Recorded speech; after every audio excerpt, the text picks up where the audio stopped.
Сәлем достар, сіздермен бірге Диана. Бұл ағылшын тілі сабағы, бастапқы деңгей 3-ші сабақ. Бүгінгі біздің тақырып сын есім.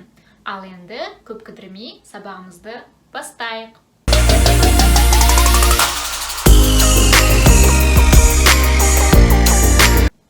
Жалпы сын есімдерді жаттаудың, есте сақтаудың ең жақсы жолы ол антоним арқылы.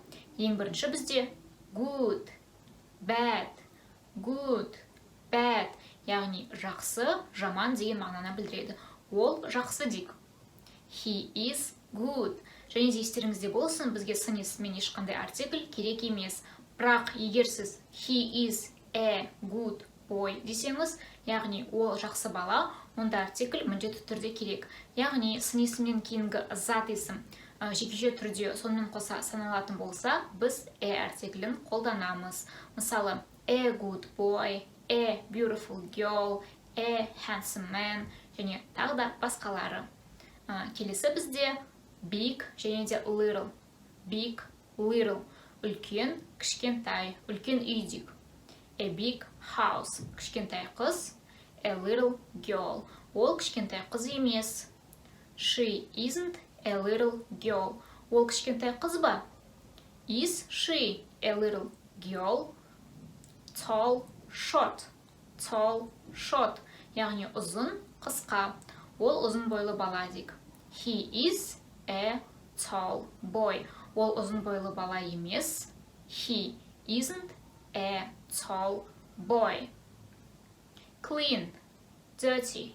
Clean, dirty, яғни таза, лас. Таза үй, лас үй.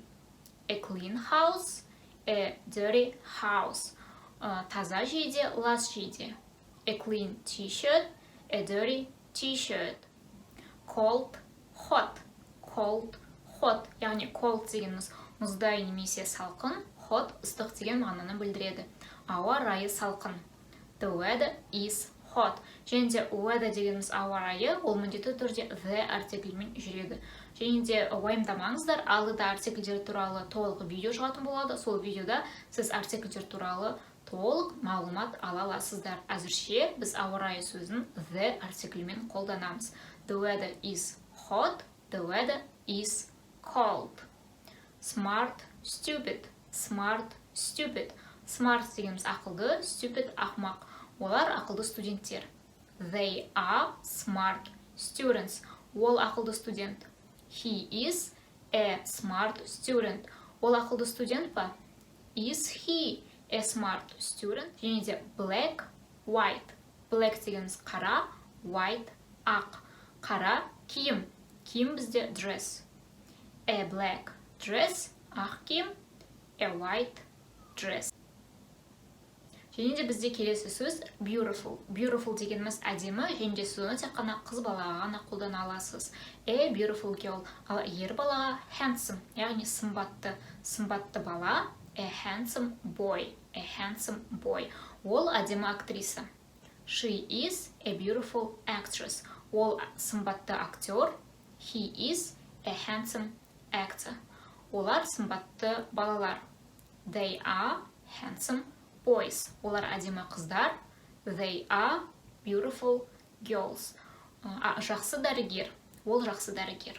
He is a good doctor. Ол ақылды студент. He is a smart student. Ол жақсы аспазшы. She is a good cook. Ол жақсы аспазшы ма? Is she a good cook? Ол жақсы ұстаз. She is a good teacher. Ол ақымақ бала емес. He isn't a stupid boy. Ал енді әдеттегідей тест жұмысын орындайық. Қазір экранның алдында тест шығады. Ол қазақ тілінде берілген. Сіз оны ағылшын тіліне аударуларыңыз керек. Және де 3 секундтан кейін дұрыс жауабы шығады.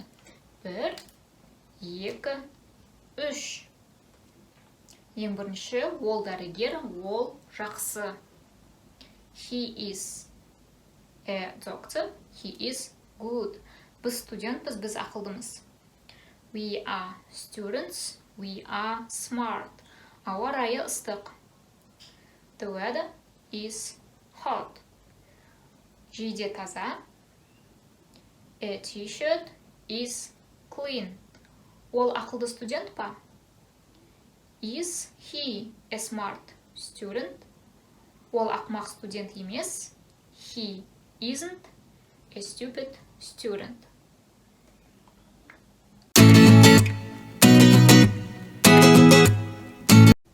Достар, бүгінге осы. Егер сізге видео ұнаса, лайк басуды ұмытпаңыздар. Сонымен қоса, міндетті түрде каналға жазылыңыздар. Келесі сабақта кездескенше, бай-бай!